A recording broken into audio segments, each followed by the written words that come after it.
Hi, everyone, and welcome to this evening or this afternoon or this morning, wherever you're tuning in from, as webinar. My name is Luke Cooper. I'm an academic at the LSE. We really have had a remarkable response to this call. I mean, I think more than 500 people have registered to participate, and I can see on the call right now there's well over 200 people. I think that's a sign of the enormous seriousness of the topic that we'll be discussing and the scale of the danger that is facing collective humanity at this moment in history. War and violence are sadly not unusual, but the scale and the depths of the depravity that have been unleashed in these last years has reached new and truly shocking levels, a scale perhaps that we might associate with some of the worst crimes of the last century and not this one. Whether it's the genocide in Gaza, the ongoing catastrophe facing climate change, rising authoritarianism and nationalism, it's leading many of us to ask whether this political challenge that we're facing, whether this political catastrophe is a sign of a return of fascism and what we should do about it. This event has been organised tonight as a collaboration between the Stop Trump Coalition and the very widely publicised academic appeal, the open letter against the rise of fascism 2025, as well as some friends and associated networks. The Stop Trump Coalition are the main organising force behind the major demonstration that will take place next week in London against the state visit of Donald Trump. And that's on the 17th of September. And we'll be hearing more about that in just a moment. So, to discuss these questions, we've got a wonderful panel of guests. My colleague Mary Cowdor from the LSE, Judith Levine, an essayist and author tuning in from the United States, Seema Saida, an activist with the Stop Trump Coalition, Ananya Vepaye, from a political theorist with CSDS, who's joining us from India, and Vincenzo Fiore from the Manifesto de Londres activist and a scientist. So, without further ado, we will kick off this discussion. As a bit of housekeeping, we're going to start with an in conversation amongst the panel, and then we'll have time for your audience participation and questions. So, let's start with Seema first of all. Seema, you're you're an activist with the Stop Trump Coalition. You're very involved in the demonstrations taking place next week. And I thought we could kick off, as we want to turn these ideas into action, by just hearing about how people can get involved in next week's protest.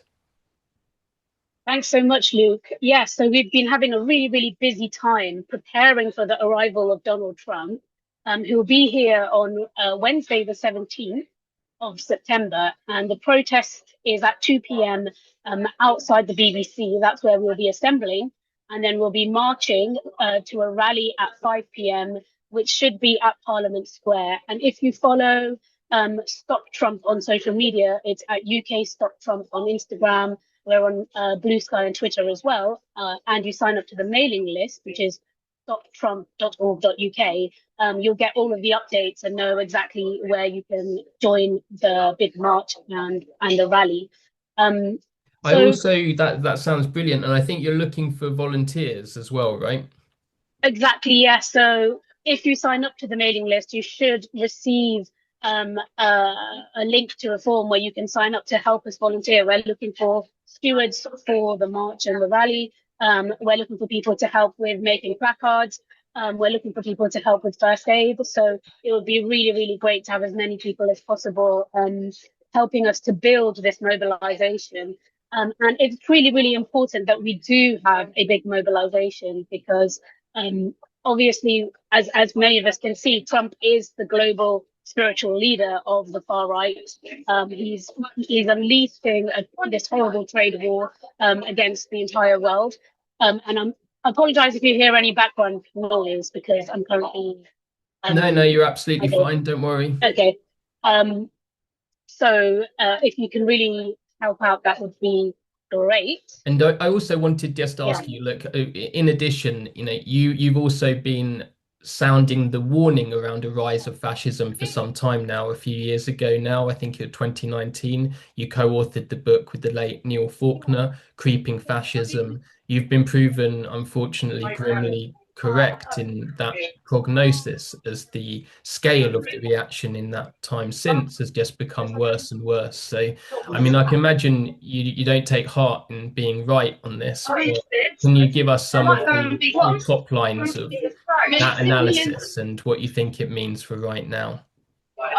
Yeah, I'm not here to rub it in, and I really wish we were wrong, because this is quite a scary time. Coming from the Muslim community in the UK, we're seeing these videos and incidents emerging almost on the daily of random people pulling knives out on people of color outside mosques. And what we're seeing in Epping outside the asylum hotels is really, really scary. But of course, it echoes what's happening globally with this huge rise in imperial violence as well, whether it's in Palestine or whether it's in Ukraine. What we're seeing is the dehumanization of different groups and the rise in ethno-nationalism as an ideology that's being used to scapegoat out groups and to cohere an in-group, um, and to deflect from the role that the billionaire oligarchies and international capital is playing in the social and economic crisis that the world is facing. So some of the analysis of creeping fascism, it was published in 2019, it was around the Brexit phenomenon, the rise of Nigel Farage in the UK, but seeing the echoes of that globally. So we had Narendra Modi in India, and we're going to hear a bit more about that in detail today, being invited to the UK at Wembley Stadium by David Cameron, to a huge diaspora audience in the UK that's responsible for funding the BJP, which is essentially a fascistic party in India. We saw a similar phenomenon in France with the rise of Marine Le Pen and the National Rally. We're seeing a similar thing in Germany with the AFD. We're seeing it in Belgium. We're seeing it happening across the globe. And so we were raising the alarm on this in 2019 because we felt that if we didn't act as quickly as possible and build an organized movement internationally against this, we would end up in the kind of situation that we are clearly approaching now. So with Donald Trump in power in the United States, he's using the military and paramilitaries to invade different states unconstitutionally. We're seeing that in DC. We're seeing that in Chicago. We're looking at the ICE agents who are kidnapping people off streets, including firefighters, completely unconstitutionally, without any due process, overriding the rule of law. And Donald Trump has pretensions to a third term. We don't know if he's going to survive that long, but he supported a coup on January the 6th as well, in between his presidencies. And I think it's very difficult now to argue that he is not a fascistic leader. What does creeping fascism mean? Creeping fascism is the idea that it's not just one party or one individual that marks the arrival of fascism. In fact, it's a process.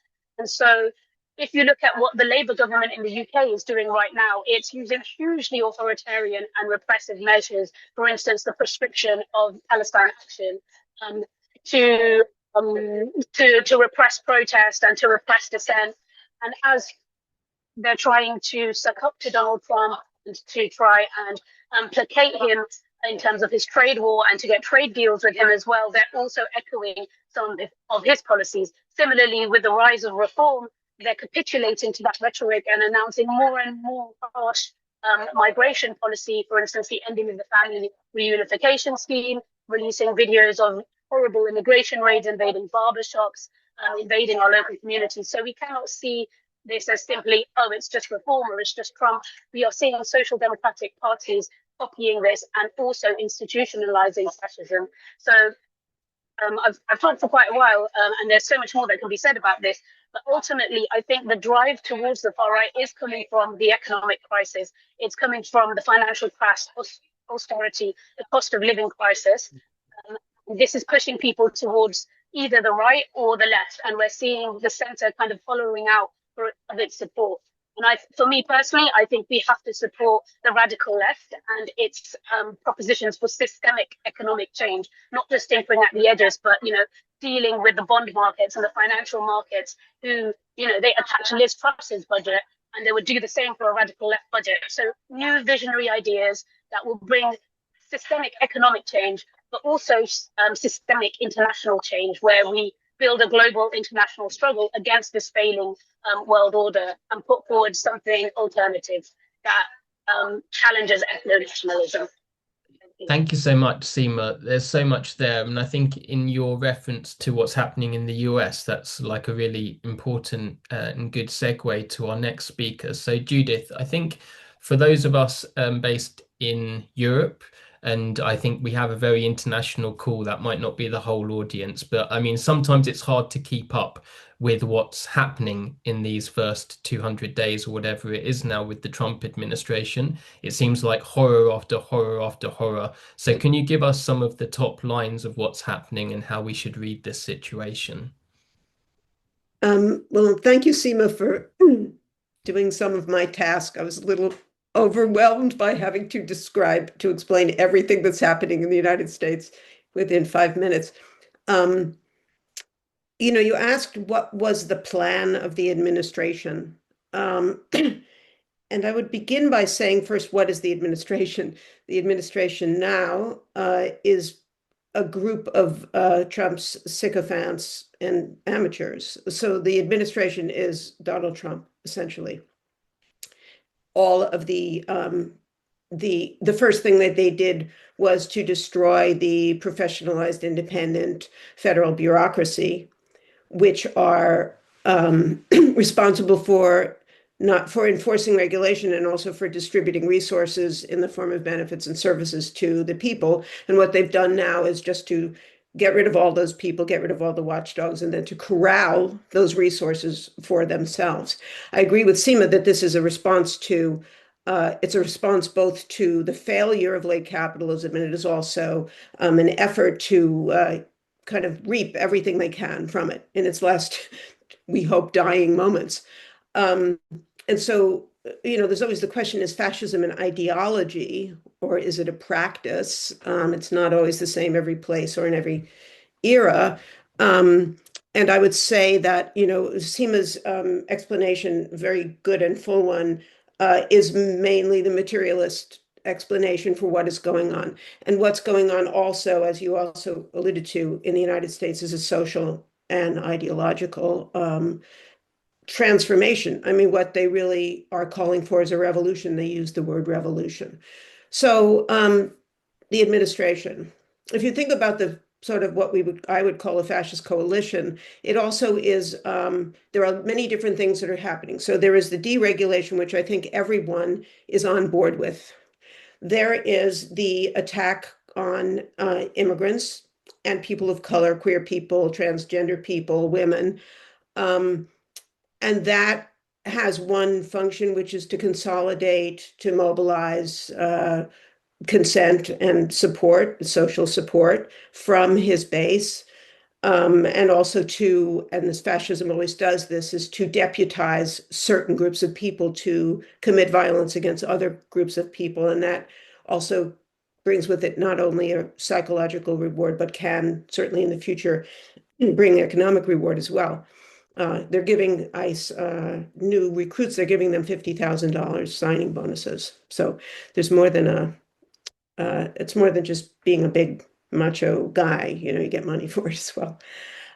So these tactics, there is the removal of all the impediments to the corruption of the Trump administration, the watchdogs, the regulators, the federal bureaucracy, and every single independent individual, I would say, within the government, and the intellectuals, universities. Fascism always tries to control the aesthetic, of a culture, and so Trump is now wanting to. He just put out an executive order about the architecture in Washington. He wants it to be, neo-colonial or something. I think they call it neoclassical, but it is colonial. So they're removing the impediments. they are enacting this, this mass deportation. And yesterday, the Supreme Court of the United States upheld these roving immigration raids that they're doing in Los Angeles, which is just to pick up anyone who is brown, speaks Spanish or speaks English with a Spanish accent, and works in certain low-paid occupations. Happens to be standing at a particular bus stop. The Supreme Court upheld those tactics, which are, they describe them as kind of just politely asking people. Instead, what they're doing is they're pulling people out of their cars, wrestling them to the ground, punching them, handcuffing them, and detaining them, and then sometimes deporting them. So they have now legalized racial profiling, which we can now see will happen to other people as well. But as I said before, the coalition is not entirely unified. Business doesn't like this. I mean, they need cheap immigrant labor. So how will that be reconciled? I'm not sure. It was interesting yesterday or a few days ago, Nelson Mandela's son said that what was going on in Gaza was worse than South African apartheid. And the reason was that the Israelis are committing a genocide, whereas the South African economy needed the labor of Black people. And I would argue that the U.S. economy also needs the cheap labor of immigrants and other people of color. So they're going to have to reconcile that. So, and then there's this, the attempt to bring under control every form of dissent. And I think the next thing we'll be seeing, I mean, I see this actually as kind of an undeclared civil war that's going on, in that Trump is engaging his allies to invade the blue cities, and those blue cities that he is invading are also Black-led cities and cities with high populations of people of color and immigrants. So the left, however, I would say that I think we're actually doing well. I mean, I feel encouraged as a pessimistic Jew can be, that the left is unifying in ways that it has not unified before. I mean, I think we're really standing up for everyone who is being oppressed. We are showing ourselves in the street. There's not a lot of infighting. I mean, I think people have also, the other thing I think important that's happening in the United States is the complete absence of any opposition by the presumed opposition party, which is the Democrats. And in fact, they are trying to get in the way of the most creative, the most charismatic, the most progressive, such as Zoran Mamdani in New York City. That to me is one of the great, I'm a New Yorker, I've been working for Zoran. I think people like him are, hopefully, if we ever have a future, will be leaders in the future. But the capitulation and the silence and the complete lack of imagination of the Democratic Party certainly is like weighing down. It's accelerating, I think, or allowing the Trump administration to accelerate what it's doing. So I guess those are a few things that are happening.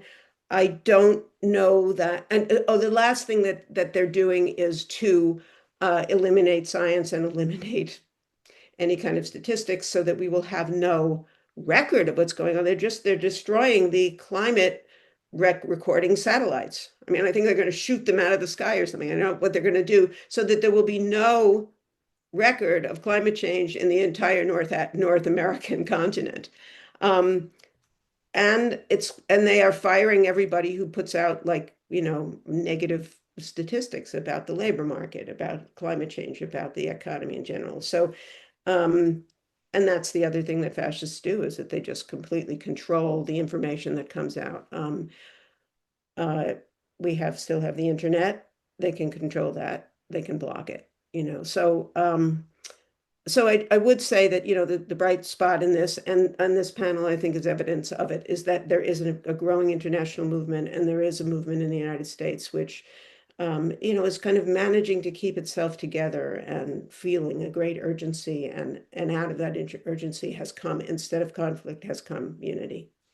Thank you so much, Judith. And a quick follow-up question. I mean, how important do you think the state visit to the UK is? I don't want to be too Anglo-English centric here, but maybe the general flattery that Trump is receiving from European leaders. Do you think that that's a factor in the political situation in the US? And can the protests showing that he's not welcome here, that he doesn't represent the European mainstream, not just progressives, can it make a difference to your struggle in the US? Absolutely, it makes a difference. I think that every place Trump or JD Vance goes, there should be massive crowds booing them, which just happened at the US Open in New York. It's important not only for, whether Trump cares or not. I don't think that matters. He doesn't really give a fuck about what we think, but it is important for other people. It is important for us in the left in the United States to recognize that we have comrades. And I've always been a believer in bodies in the street. I think that's incredibly important. And the US is not in the habit of doing it. And I think that seeing crowds in other places um, uh, encourages that again in the United States. As for the flattery that Trump receives, Putin is, everybody flatters him and then they turn around and they don't flatter him. I actually think that more important is like when the EU stands up and says, go away, we're going to figure out our own economy here. So the more that I do believe that popular movements do eventually have to move politicians. Thank you so much. And, God, I write about authoritarianism. I think about it a lot. I spend more time than I would like thinking about the Trump administration, to be honest. But I must say, I didn't know that new recruits to ICE were getting these stonking sign-up bonuses, which just immediately made me think of the recruitment tactics of the Russian armed forces, where these mechanisms are being used. And I don't think that that's a coincidence. So thank you, Judith, so much. Let's bring Ananya in here. Um, so you're coming to us from India. I know it's late where you are. Thank you so much for joining. This rise of fascism, radical right, authoritarianism, whatever we choose to call it, is something that you've followed in India for many years.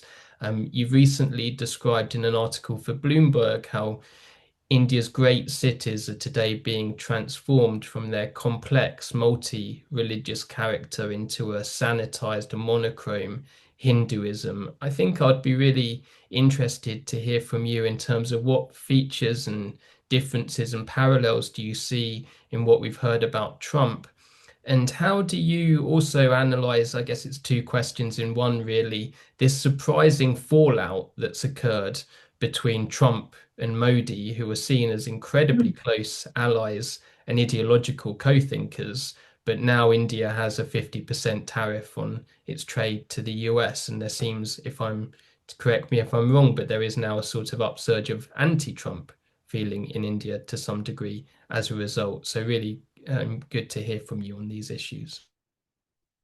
Yeah, thanks, Luke and Vincenzo, for inviting me to be part of this conversation. I mean, in India, you've had 8 months of Trump in the United States, and we've had 11 years almost of the Modi government. They're already in their third term. So there's a lot of, feeling of deja vu, and there's a lot of sort of familiarity with the things that are dropping like bombs on America right now. We're so used to them that we've stopped sort of um, realizing how shocking and how you know disturbing these sorts of things can be. our trauma gets kind of re-triggered by seeing all of this happen in such quick succession in the United States, literally in a matter of weeks and months. So, there's you asked about, differences and similarities between the US and India. And I would say, well, these are the world's two largest democracies. And that always made for one kind of basis for a rapport between them. Now, if you think about differences, I mean, we have a multi-party democracy. We don't have a two-party system. So in the past, that has always worked to the advantage of our democracy, because there's a diversity of voices, of parties, of interests, of groups. And, it's very difficult to create any kind of major consensus, political consensus. We've also had a canny electorate, and usually whenever any government at the state level or at the national level has overstepped its mandate, there's been an anti-incumbency kind of wave, and people have been voted out. There have been all kinds of surprising and pretty reassuring reversals over the last 75 years that we've had, huge, the world's largest elections, and at a regular interval of, 5 years. And it's, we've traditionally, in sort of since independence, we've had a lively media, we've had an independent judiciary, and we've had a overwhelmingly left liberal sort of academy. The intellectual class, the universities, all of the kind of institutions of higher learning and research and so on, it's always been on the left. And I think the most sort of uh, it's our biggest problem, and it's also our saving grace. I mean, it's the world's largest population, right? So even a minority is, Muslims are 14% or 12% of the Indian population, but that's already upwards of 200 million people. So there's, it's that sense of being minoritized is on a very different scale, and it's much harder to think in terms of eliminating a community, or to think in terms of that kind of consolidation of power to a majority. I mean, it's hard to imagine a Gaza-like situation, because it's just such a big country with so many people, and it invariably leads to a fragmentation of power, which has always been a kind of bulwark, against authoritarianism in India. But things have been changing in the last decade and more. And we're seeing more and more sort of majoritarian Hindu nationalist, consolidation, an authoritarian and illiberal dispensation. You are seeing active persecution of minorities and discrimination against minorities, an attempt to change the laws so as to disenfranchise minorities, and a serious attack on the secular character of the Indian Republic, right? Where every religion in the world is represented, and people have the right to practice and demonstrate and live by their faith, and that is not supposed to affect their political status or their constitutional rights in any sort of discriminatory way. But that has begun to change. And our biggest opposition party, like the Democrats, has sort of failed to play its role in fighting back. Now they're beginning to, under Rahul Gandhi, but it's taken him even 10 years to get the Congress party, functioning again, from the kind of decimation that it has seen over the last two and a half terms of the BJP.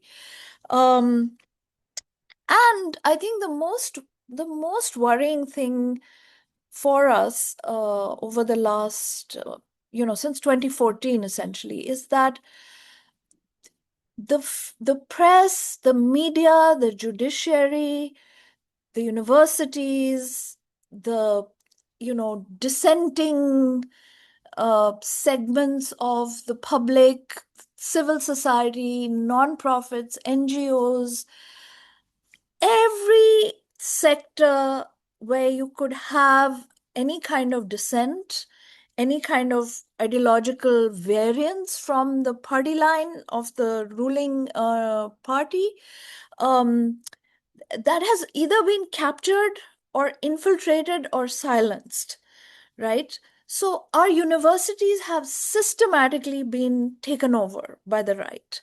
And it's not just that, they've moved in, but also that those who were there have been moved out. And in fact, now, it's gone to the level that, we used to think, oh, this can happen in Iran and this can happen in Turkey, but this can't happen in India. But we have lots and lots of dissenters, political prisoners, student activists in jail. And people are continuously subject to, punitive measures, not given trial, not given fair hearing, just incarcerated, because they dare to challenge, this government. I mean, people lose their jobs, people lose their freedom, people can lose their lives. So many institutions and businesses and individuals have, a form of, uh, uh, you know, bureaucratic and legal pressure exercised where, you'll suddenly have a tax raid, even if you've never, there's no evidence of any kind of corruption in your organization. Your bank accounts will get frozen, and it's a very, very kind of, how should I put it? I mean, there is a kind of an undercurrent of terror, I would call it. I mean, I don't know. I mean, in the US, you see, these ICE agents like literally abducting people off the street and so on. And people being sent off to detention centers and things like that. In India, it's not uh, it's not that open, but over time, there has been such an erosion of our confidence in the rule of law and in the fact that we have a constitution and that we have rights. We've lost confidence in that, because so many of our fellow citizens are paying the price for speaking up. That you don't need to send in people, guns. I mean, there's a lot of self-censorship.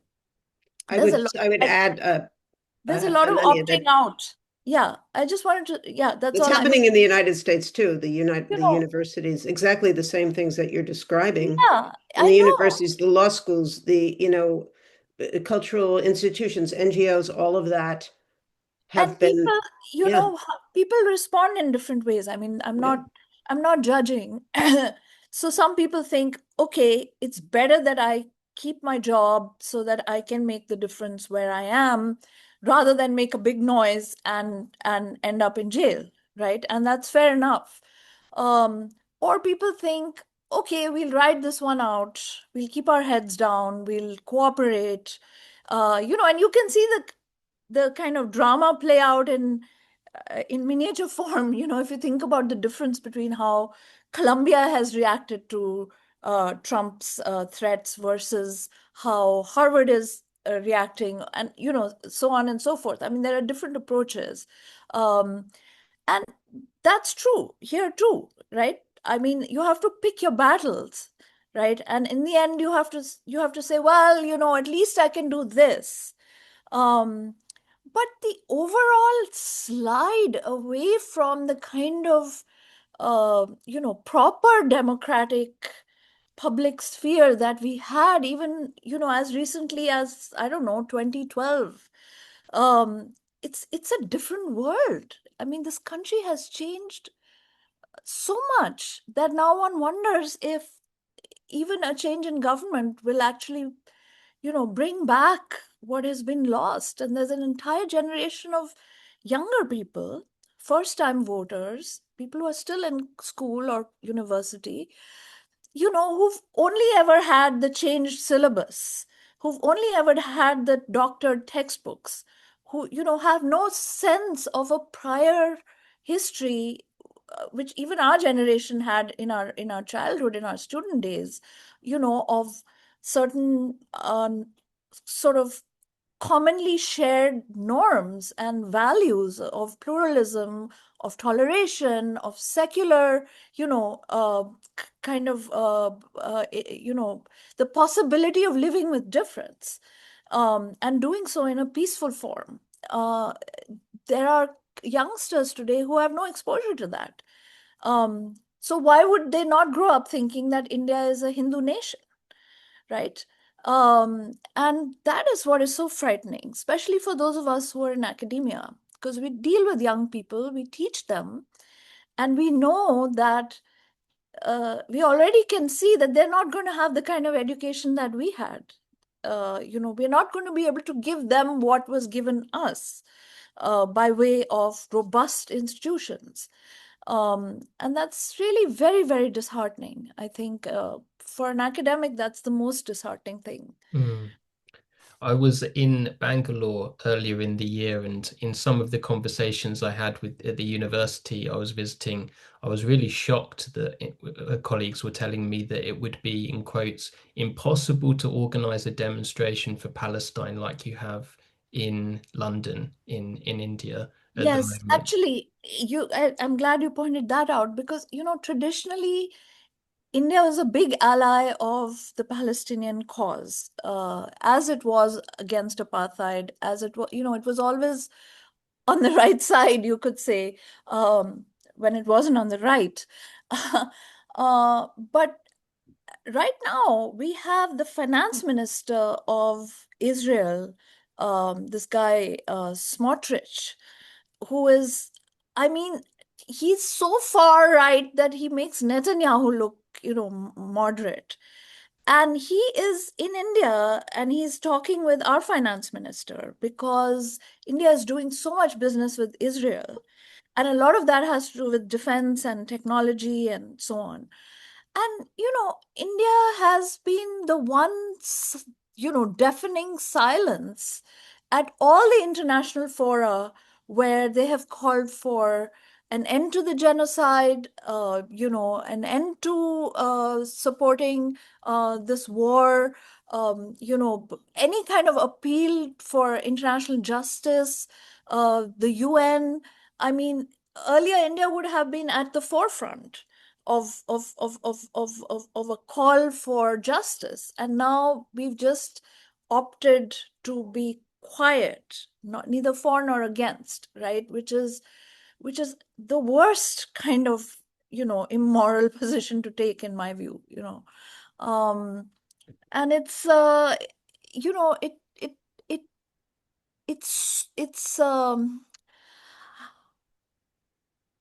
it's self-harming in a way that, only with time we'll discover, when there's a reckoning that this is going to come back and bite us, as I think Israel will discover as well. um, so yeah, that's where we are at. But yes, it's not possible to have open demonstrations here in the way that you've seen across Europe and across many parts of the world, for the Palestinians. Gosh, thank you so much for that. Let's take Mary now. Mary, really interested in your response to the discussion so far, naturally, but I thought it would also be interesting to think about the resistance here, or what could be the resistance. So the classical response to fascism is the popular front, the broad unity. We seem to be failing at that pretty catastrophically in the UK right now, with a government determined to capitulate on every front. I wanted to ask you this because you have been a member of the Labour Party for a long time, and I thought maybe you could give us a little bit of historical kind of overview and perspective of what went wrong and what we can do about it. Oh, Mary, you're muted. You've got to unmute yourself. Thanks, Luke. I mean, one thing I'm really puzzled about is that, as you say, in the past, the centre and the left came together to fight fascism, the liberals and the left. But what we're seeing and we've just heard about it from Judith and from Anu Dati, that, the Democrats and the Congress Party and now the Labour Party are kind of failing to resist this rightward trend. On the contrary, they're kind of mimicking the rightward trend. And there's a word that Hannah Arendt used, I think it's Gleichschaltung, which meant that fascism can only happen if there's complicity with fascism. And that's what we're seeing. We're seeing complicity on the part of centre parties. And I ask myself, why?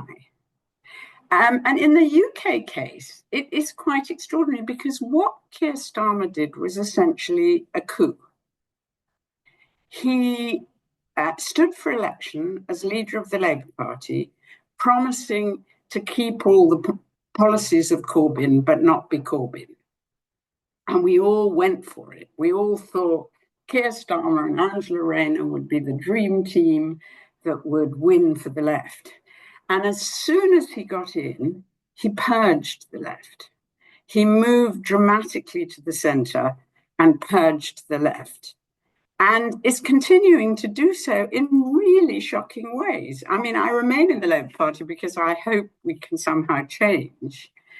But it's incredibly shocking when you open your email and you find a message saying, oh, illegal immigrants shouldn't be allowed to commit crimes, or whatever it is they're saying.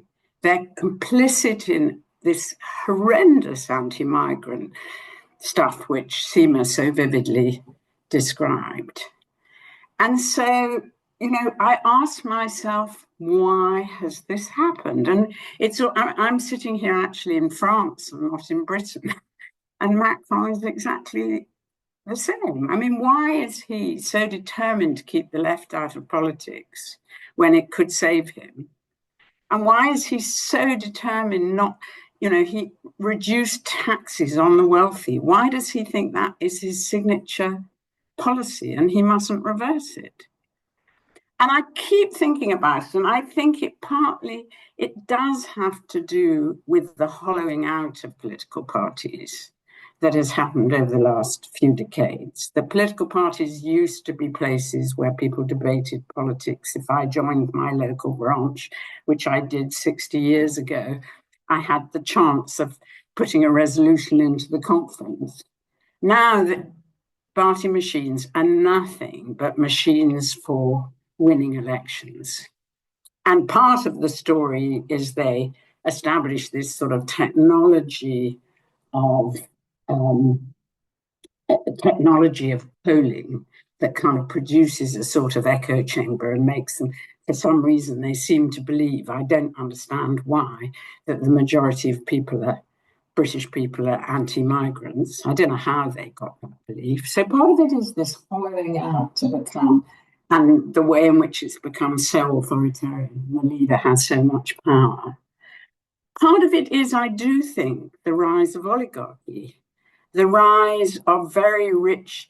We have had this long period of privatization of state functions, out of which many kind of big capitalists have made money and become dependent on the state. And you get this, you see it much more strongly in America, but you get this dependence on political donors that actually reduces your room for maneuver. So I think that's part of the story. And I think part of the story, obviously, is what's happening to the media. In Britain, we've got the tabloids, but even more importantly, the social media and the way the design of the social media allowed for all kinds of disinformation, pressure, all of this stuff. It was left to the private companies to design the infrastructure of the internet. So all of these things have kind of combined to create this little bubble at the top of people who feel they have to behave in right-wing ways. And the question is, what can we do about it? I mean, I'm looking forward to hearing what Seema says about the French crisis, which I'm living through. Because, you know, we're really, both in Britain and France, it's uncanny how similar the situations are. This is a real crisis moment. I mean, and there are some, just as Judith said, there are encouraging things in the US with Zoran Mamdani. There are some encouraging things here in Britain.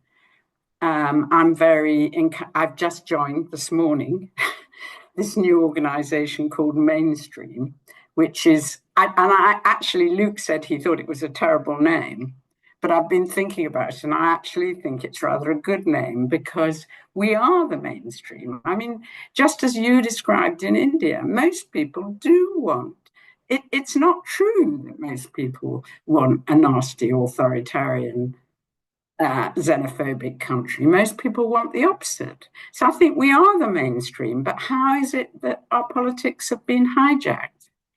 So a new organization has been created within the Labour Party called Mainstream to try and pressure on a range of policies. And I guess Jack Polanski, who's maybe the British equivalent of Zoran Mamdani, I don't think he's quite as charismatic, has just won the leadership of the Green Party. I'm less optimistic about the new Corbyn party, but I just think the fact that there are pressures from the left is helpful, but it's really, really important.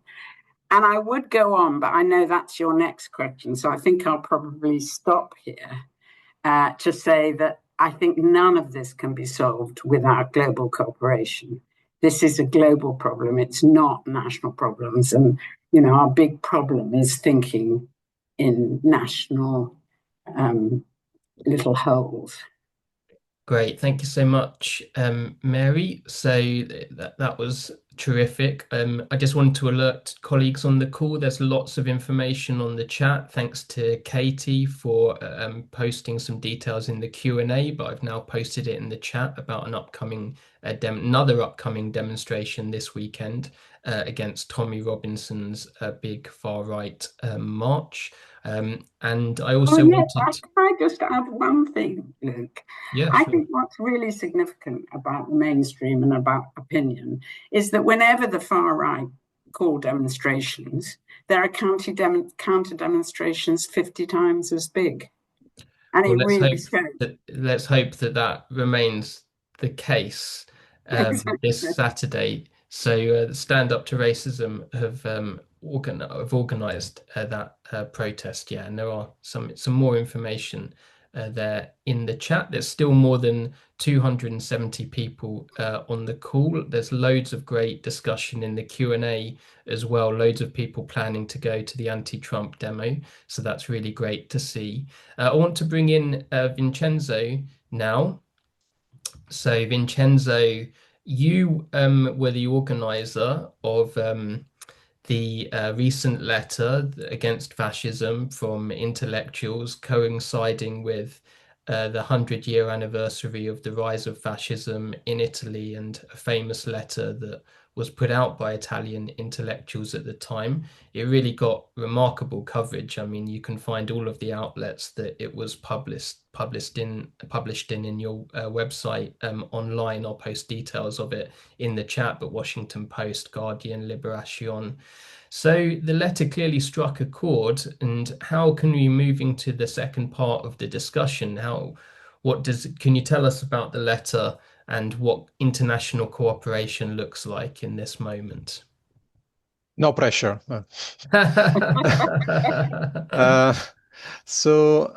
Yeah, I mean, I'll start with the letter, and whoever has not signed it yet and wants to keep being updated about. I forgot. And if you want to be updated and keep being in touch, please sign it, and we will try to organize more of these events. And thank you everybody for showing up. So the letter started in February, March of this year. It was kind of a response to that shock and awe strategy from Trump, which started this second term with a lot of measures and these decrees, essentially, like if he's a king. There was, I'm not ashamed to say I was honestly scared of what could happen as a migrant in the United States. And as a scientist, I was seeing grants cancelled right and left. One of the students that I had lost the scholarship, and she had to stop. Of course, a black student, because it was marked as DEI. My small lab could have been closed at any moment. Without the work, you lose the work visa, and then you essentially need to leave. So it was a tough moment. And what you do in the tough moments, I suggest everybody, is to not try to go alone. So I contacted Manifesto di Londra, which I've been part since the start. It is an internationalist, eco-socialist collective of Italians. It was formed in London when we were all in London at the time, all economic migrants. And now we are all scattered everywhere because jobs took us in different places. And the discussion was what is happening here in the US and what is happening in Europe. It's not it's not anything that is limited to the US, as we have been discussing. And we felt this kind of responsibility. The Italians have an ambivalence with fascism, of course, because we feel the responsibility of having, not personally, but as a culture, invented it. But we also feel like we have been resisting it quite efficiently since the start. And so what could be done what could be done today? And we thought there was this anniversary coming, May 1st, 1925. Benedetto Croce was an important philosopher, intellectual at the time.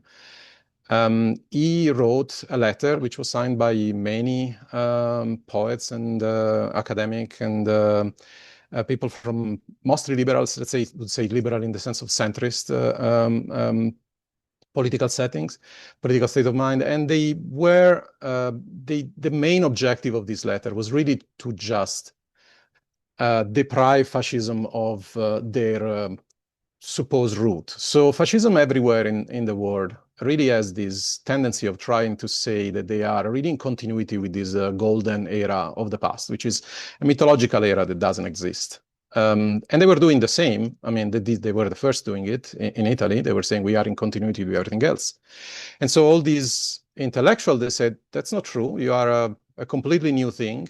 You are actually a depraved version of what came before, and you will never be part of the history of this country. They were wrong in that sense, unfortunately. But they were effective in taking away this connection with the past. And that resulted in people being ostracized and, of course, losing their position in academia and risking their lives in many ways. But it was an act of courage. And in that sense, we wanted to claim that courage. And we know that 1925 Italy, Mussolini already in power, The head of the opposition was killed already. There were people literally beaten and killed in the streets at the time. So we are not there yet, but we are getting there very, very fast, as we heard. And so how do we avoid having to spend 20 years, which is what happened in Italy from 1925 to 1945, and going through a world war to get rid of these people in power? And so we put together this letter. We thought the first objective was really to make a statement and recognize that there is a problem. So as we heard, there's part of the people who are really trying to minimize this and saying, we can ride this out, we can just wait, the people will go away and we'll go back to normal. And we were trying to say this is not possible. And this is kind of like a message to the centrist part. You cannot appease these people. You cannot negotiate with the fascists because they're not there like centrist and conservative to make some advancement in, making more money or anything like that. They have a philosophy, an agenda, which is ideological. So there's no negotiation that you can have. You can join the group or you can be against it. And then we also have a message for, let's say, the left part. So we discussed a lot about the difficulties and the lacking of the centrist. I think there is something in the left that also should be addressed, which is this idea that was present in 1925 as well in the left in Italy, that essentially the fascists are not that different from the previous guys, because the previous guys generated inequality, are violent, which is true. There were, in Italy as well, before fascism, there was a lot of violence. We know that there's been violence in our borders. The rule of law, international rule of law, was violated before. It's not Trump made this thing completely out of nowhere. And there was inequality and there was technocratic attempt to control. So all these things are there, but there is a significant change. There is a discontinuity in this new version of it. Fascism is not just conservatism. It's a different thing. And we need to recognize this in the left to be able to move forward. Not because we want to just go back to the way things were, that weren't working particularly well, but because the way things were, we could have an approach. You can have a strike with a union if you are in a centrist liberal society. You cannot really do that much once you are in a fascist one. That becomes a different thing. You get beaten, you end up in jail. So we want to stress this. We wanted to further say what has been mentioned, which is if you leave ultra wealth unchecked, this is going to eventually not to sponsor centrist approaches, but is going to support fascist movement because, yes, like people like Zuckerberg or, of course, Musk, they have more interest in supporting and having no controls and no checks and balance of any kind. So they will support fascist movements everywhere rather than more moderate centrists.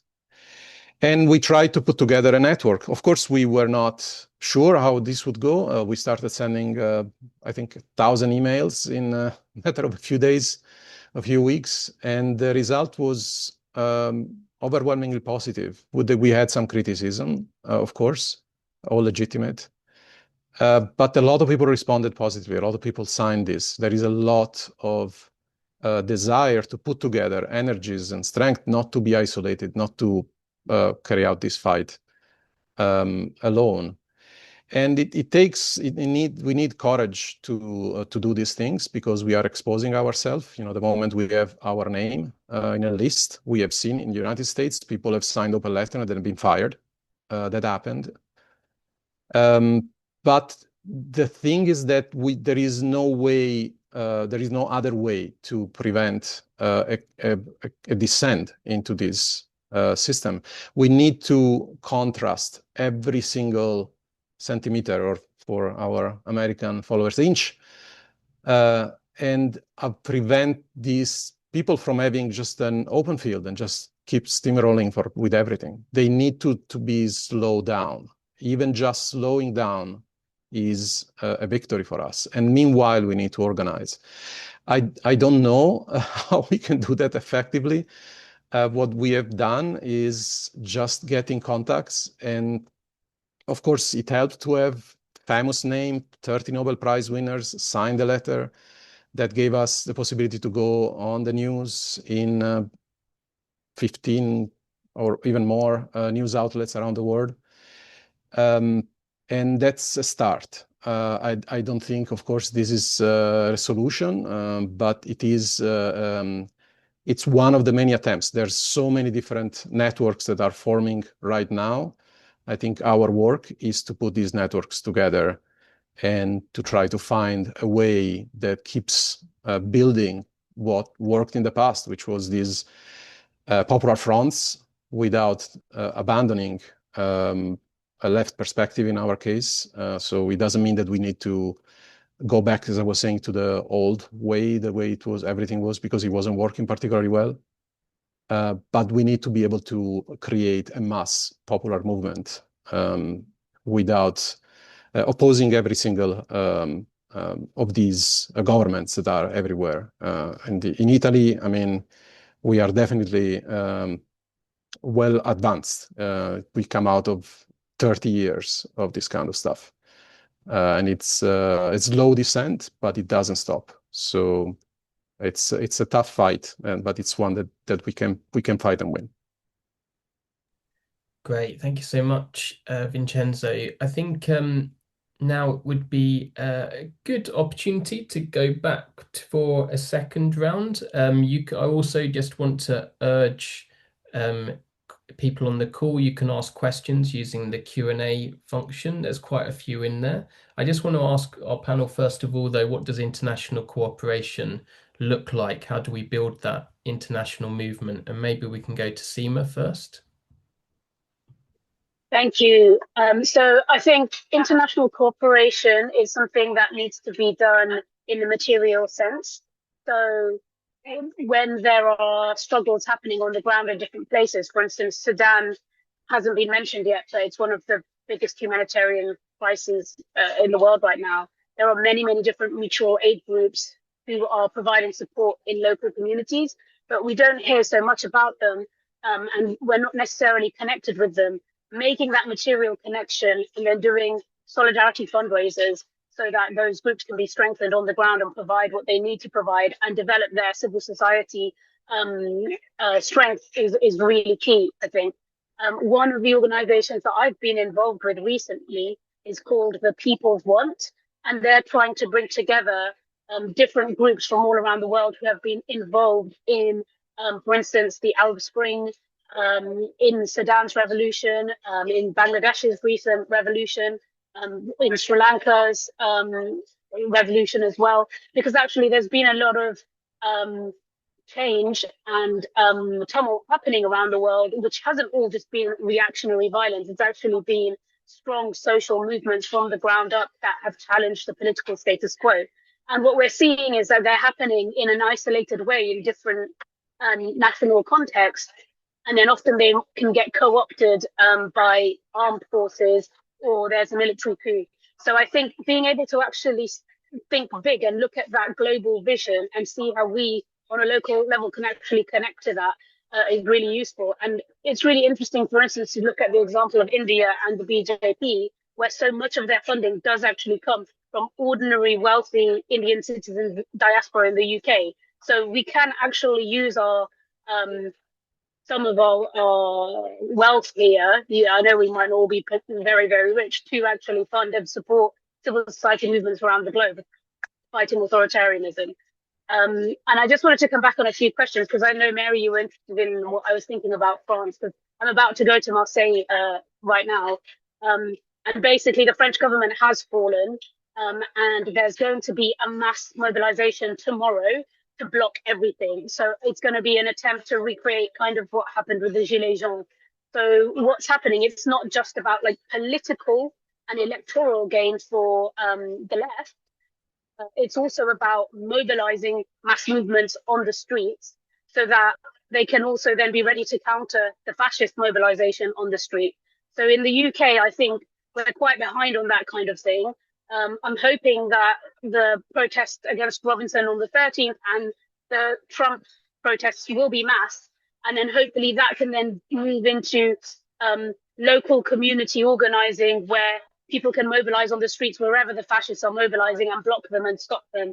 And that we can have community defense organizations as well in our local communities, so that we're watching out for our mosques, for our asylum hotels, and we're watching out and seeing what's going on in the streets. And we're not just bystanders, we're intervening when we see something happening. And we all need to change our approach now to how to our lives. We're not living our normal lives anymore. We're here to fight fascism. And that means sending solidarity to people and actually putting our bodies on the line too when we're seeing things happening. So those are a few things that I would say. Thank you so much, Seema. So Judith, let's go to you now. How can we work together? You're in the US, we're in Europe. What kind of international cooperation can we build? This is I think, a perennial problem in the US, which is the US is extremely isolated politically, including the left. And the two examples I can think of recently that have been exceptions to that, and as you know, the United States was reluctant to join World War II and so on, is Ukraine. I was at a little demonstration in Vermont when J.D. Vance came to ski, and people just wouldn't let him. He basically was run out of town, but it was the day after that hideous humiliation in the White House of Zelensky. And there were many, many Ukraine flags, and there has been solidarity with Ukraine. And of course, I think the pro-Palestine movement is probably the most international movement that we have had in the United States since the anti-apartheid movement. That said, the United States is wealthy, so I think, Seema, that's just a very good idea, is to send our money other places. But to be honest, I think we feel really overwhelmed, and we want your help.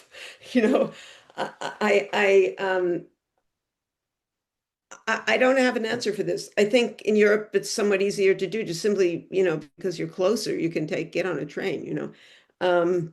So if I am very, very grateful to London to UK to be gathering in London against Trump. So I'm not a very good answer to this. I have to say, even my own writing, I've really been concentrating on what's happening in the US, where before I was writing a lot about Palestine. So I'm here to ask you, how to do this. Yeah, thank you so much for that. And let's bring Ananya in now.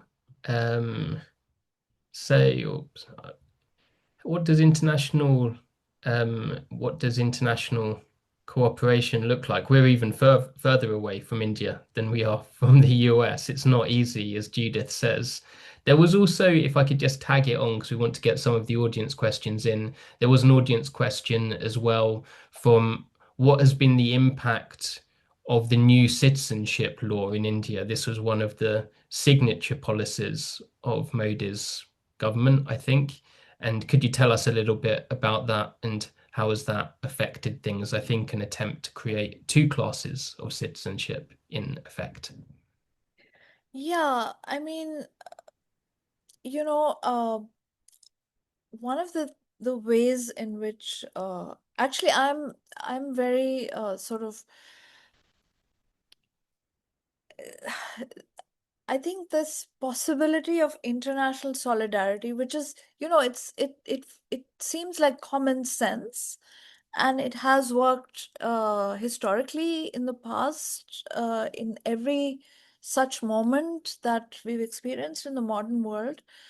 But one of the things that, at least in India, has, well, I guess it's a sort of flip side of this immigrant sentiment that you see on the right in the West.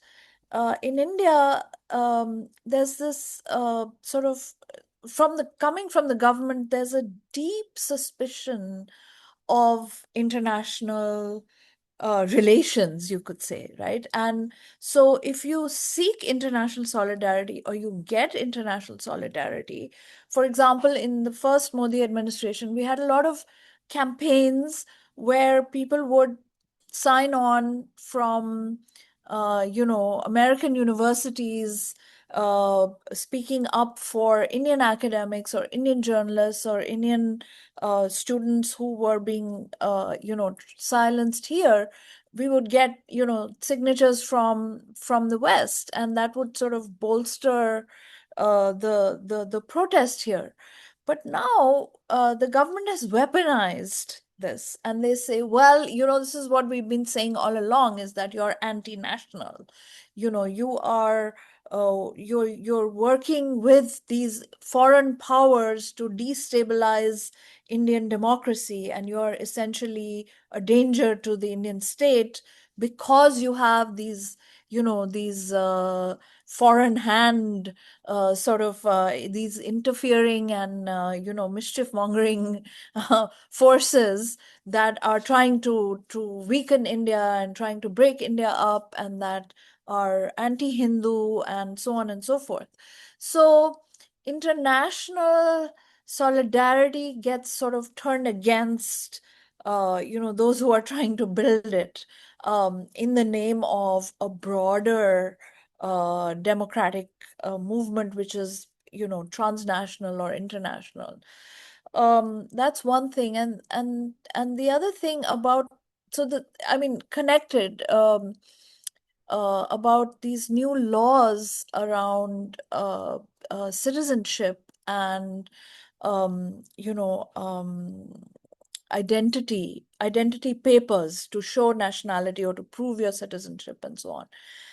This was one of this government's sort of big legislative moves.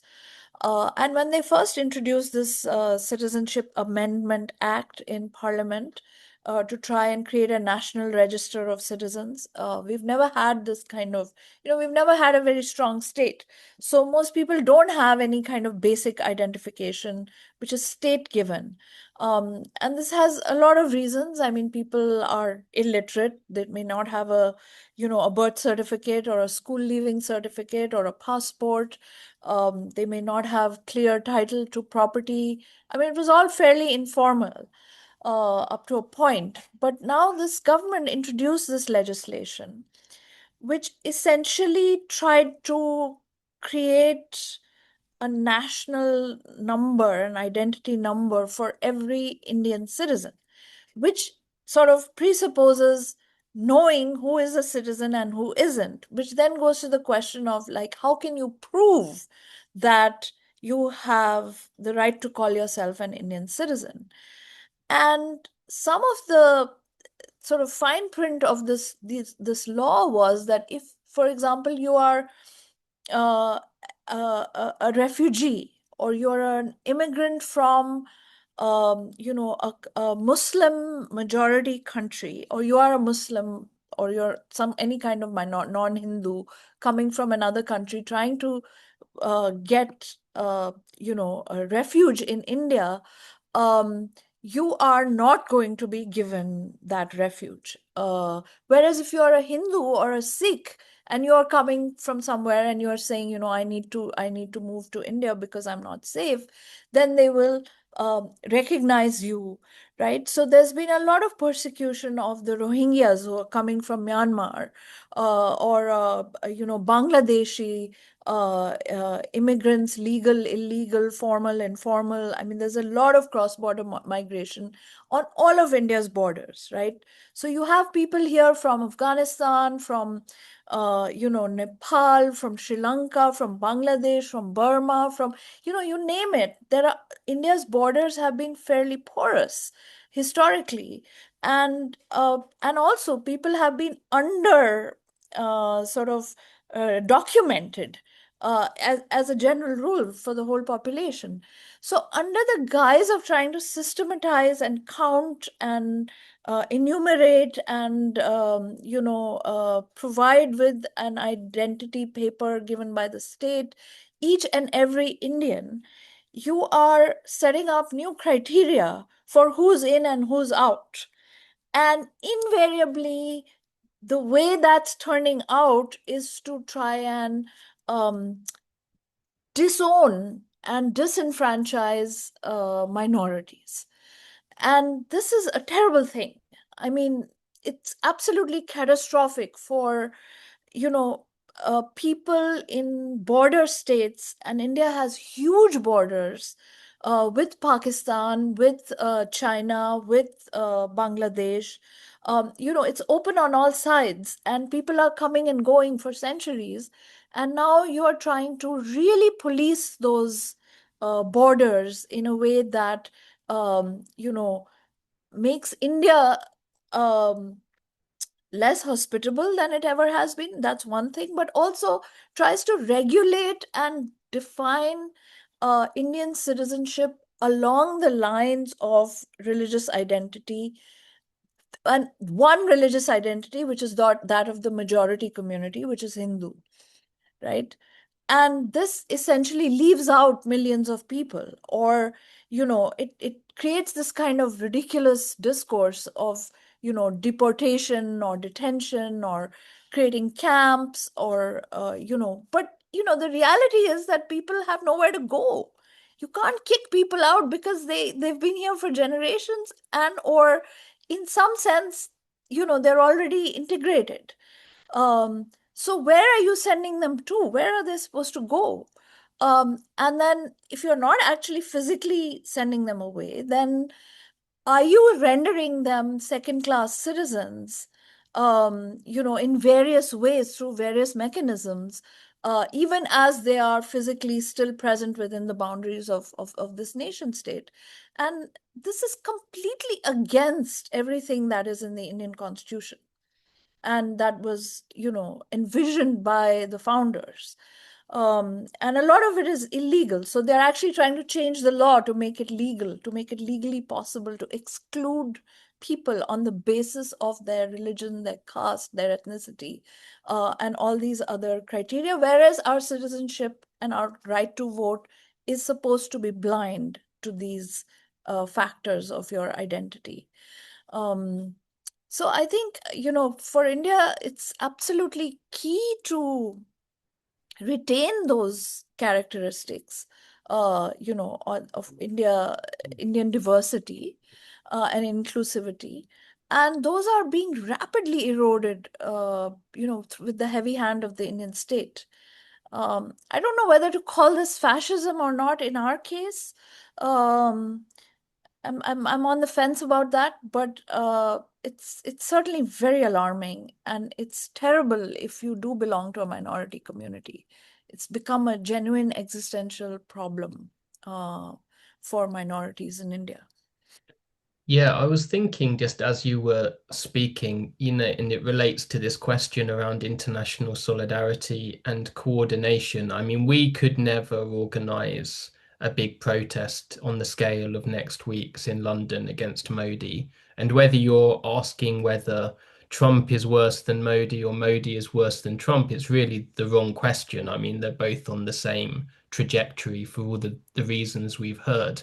And I think the fact that there's just so much American news in the UK Yeah. that you almost feel like you're there. And most people don't even know what is happening in India. There's no knowledge of it whatsoever. Even in progressive spaces, we actually have pro-Modi organizations that are very active and vocal within progressive parties like the Labour Party.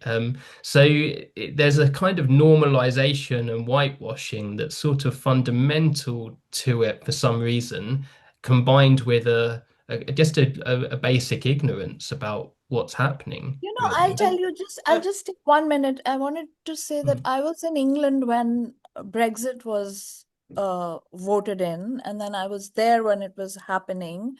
And then I was just there a couple of months ago, and really now, by contrast to the US, it felt to me like I could, or by contrast to India, of course, that I could breathe in the UK because people were speaking out for Gaza. People were organizing for the Palestinians. And there was, such obvious, disenchantment with the right, and an effort to sort of clean up the left and so on, which felt to me like a very good thing. Whereas earlier I felt with Brexit that, there's just no hope for the UK. And now things are so bad in the US that, you feel like there is still a kind of core of genuine democratic anti-authoritarian, public spiritedness in the UK that you don't see on the other side of the Atlantic, or at least, I mean, I don't know, maybe the media is skewed, so you don't really get to see how much people are protesting.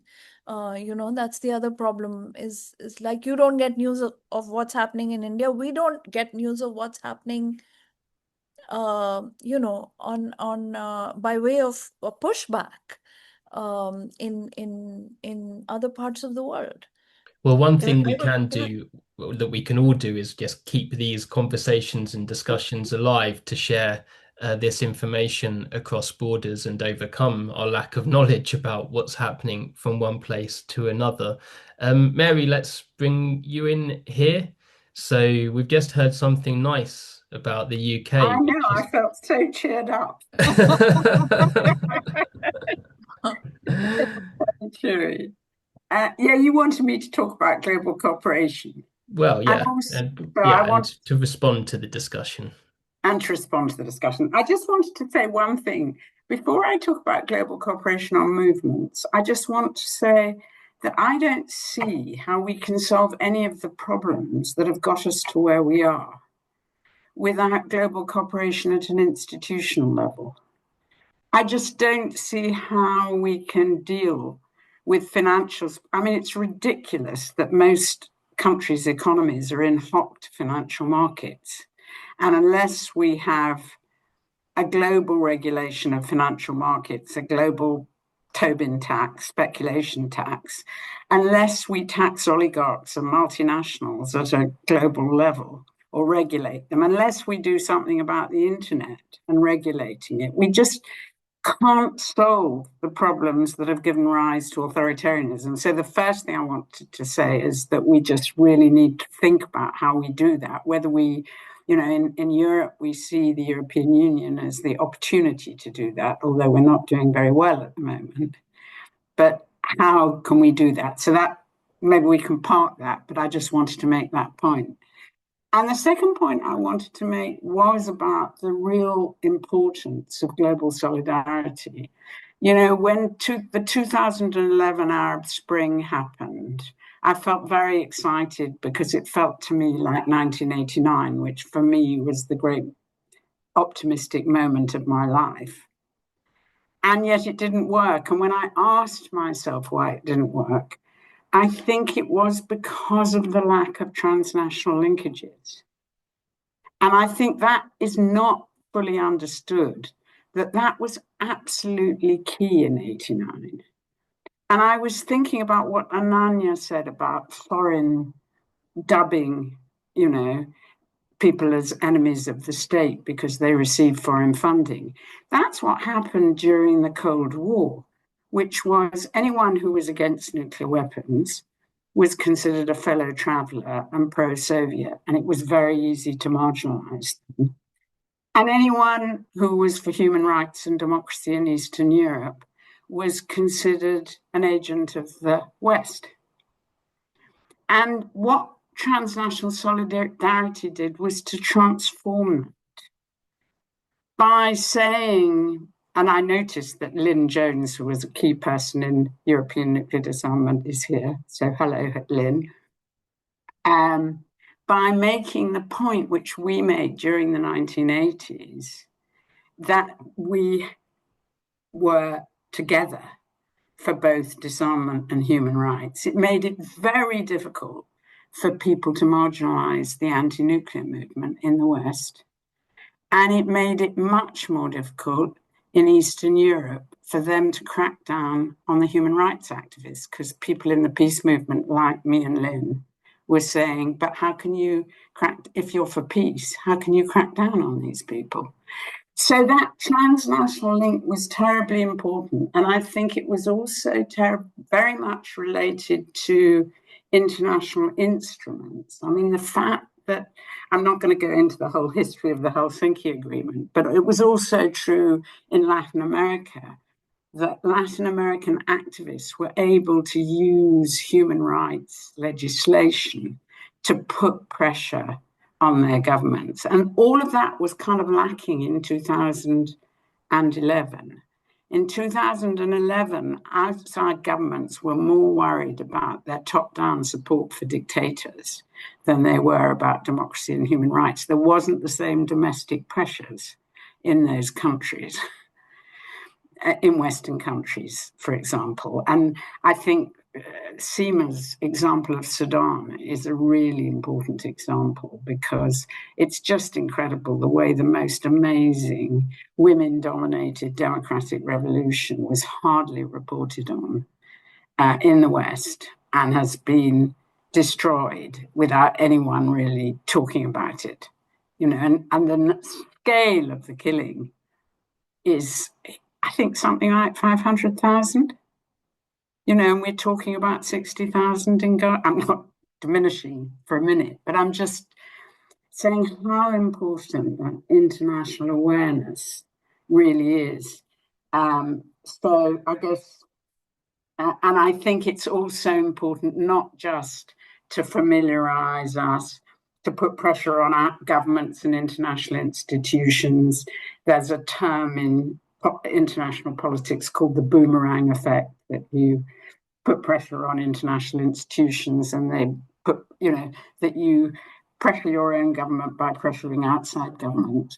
But it's not only all those sorts of things that are really important, but it's also really important for us to create mechanisms at an international level that will start to solve some of our future problems, and that we discuss those issues together.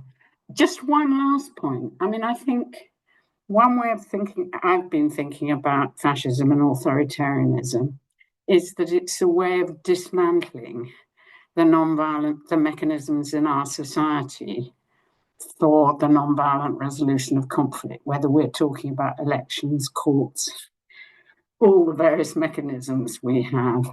And actually, we gradually are building those mechanisms at a global level. And I think it's really important, the role of the International Criminal Court or the International Court of Justice or all sorts of other mechanisms, to be thinking about those as well. Yes, absolutely, Mary. Thank you so much for that. And it just makes me think of this question in the chat, that is there a possibility of building an international anti-fascist movement along the lines of the international anti-apartheid movement? Of course, back then the oppressed people were in one location in one particular country, and now the oppressed everywhere. Maybe we need a global umbrella. It's not so much a question, but it's a lovely statement of what needs to be done. And I think we're all committed to that. I completely forgot. I was going to say something about Brexit and authoritarianism. And yes, clearly Brexit did increase authoritarianism. And I think the key issue was that the things that Brexit was supposed to produce, take back control, do something about poverty and the cost of living, it did exactly the opposite. And the weird thing is that instead of recognizing that it did, I mean, most of the population recognized that it did exactly the opposite. Somehow the centre right and it seemed like a huge victory for the right. And it was, in a way, this is what people like Keir Starmer and the centre are chasing after. They absolutely deny those facts. And that indeed leads to a further shift to the right, because it makes it even more difficult to solve the problems. I mean, if you think about why people voted for Brexit, take back control was a hugely effective slogan because people felt really disempowered. And what has Brexit done? It's made us feel even more disempowered. And Actually, so, yeah, sorry, it just strikes me that that's what Trump's tariffs will do as well. You yeah. know, they'll make the American economy, American, economic inequality within the United States, everything will be worse. And this is all being done in the name of the people, in the name of the nation, that we need to shore up American power as though there was any dearth of that. Uh, but it's really, these are such self-harming policies that you see all across the right, everywhere in the world. It's just astonishing. You take a perfectly good economy and ruin it. Yeah. From self-harm. The more people feel disempowered, the more, weirdly, they vote for the right and for extremist parties. And I think part of the challenge we all face, and I don't know if any of my panelists want to come in with concluding thoughts or comments here, because we are basically at the time that we're planning to wrap up. I would like to say one thing. One of the very encouraging, both the most terrifying and the most encouraging things that's happening in the United States is that there's been massive support of deportees and people like within the courts, where people are going into the court for their regular, immigration appointment, and they're just being snatched by ICE. And there are thousands, really, of people now around the country who are going in and helping them. And I really think that every single one of these fascist governments is trying to close the borders, and not only them. I mean, every country, every Western wealthy country, former colonist country is trying to close the borders. So a movement, I mean, a continuation of an open borders movement is really, really important. One of the things, obviously, that creates a rich democracy is a lot of different people coming to it, and so we cannot give up on that. That's one of the worst things I think the centrist parties have done, is to completely capitulate to this idea that we must control our borders, there's too much immigration, and so on. Complete bullshit, economically, socially, in any other way. So to me, both in a very specific and material way, the way we're doing this in the United States, and also in general, the principle of open borders, I think is very important. Thank you so much. We've still got nearly 200 people on the call that have stayed to the end. So thank you to our audience as well as to our panelists. Seema, is there anything you want to add as a final word about the demonstration next week? Thank you. Yeah, I think just turn out, and the links are in the chat about volunteering. I do just want to add and build on what Judith has said about open borders, because I think on a meta level, the ideological roots of fascism, in my opinion, and this can lighten some of the load from the Italians, is actually in the colonial structures that have instituted ethno-nationalism and invented race and racism as well. And this goes back to slavery.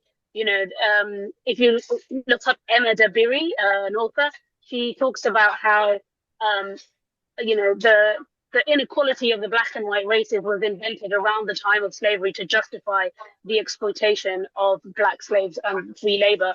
But before that, there was intermarriage and things were much more equal. So yeah, I think ideologically, let's challenge ethno-nationalism. Let's go for open borders, and let's mobilize on the streets at every single opportunity to defeat these fascists. Thank you. Let me add one thing, if I can. So to add another of these point of contact or point of conflict that is going to become extremely important, and we mentioned this already. There is the attack on academia is one of the key pillars of this authoritarian fascist society, because they're actually very brittle in that sense, they're fragile. They cannot sustain an element of autonomy of thought and the creation of and education of people who are able of critical thinking. So what we are seeing in the US, what happened in the past various attempts, we've seen it in Italy and in other countries. These are not side element of these systems. So that's going to become, and that it is one of the key elements of that we need to preserve, and we need to be able to resist. International collaboration in academia, it is something that we do pretty well on a standard way. We just need to stop pretending that this is not happening, or just working with the idea that, again, this is going to pass. So we're just going to keep quiet and not talk. It's something that we can do. Of course, we don't want martyrs. But we can put together forces at our institution and our universities and try to resist this wave actively. I think this is going to be important. Now we're seeing that they are deleting data. They are making a list of words that cannot be pronounced. That includes like random words like women, not just gender. So it is important to refuse.